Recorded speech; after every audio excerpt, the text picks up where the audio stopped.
Chat, ఆలు, బఠానీ.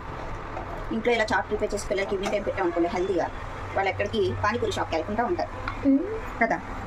ఇది క్యారెట్, ఇవి అవసరమైన ఇంగ్రీడియంట్స్. ఇవన్నీ వేసి మమ్మీ చాట్ చేస్తుంది.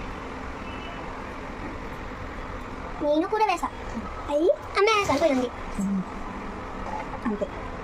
ఆఫ్ చేసి సర్వ్ చేసేటప్పుడు బౌల్లోని క్యారెట్ కూడా కొంచెం పెట్టాము. తర్వాత సర్వ్ చేసేటప్పుడు ప్లేట్లో కొంచెం ఇది చేస్తాడు. Wow, yummy yummy chaat ready అయిపోయిందా? చాట్ రెడీ. పైన పలుకులు ఫ్రెంచ్గా తగలడానికి నేను కూడా వేసేస్తున్నాం. చాలా బాగుంది క్యారెట్. ఓకే, నాకు ఇంకా పలుకులు కావాలి.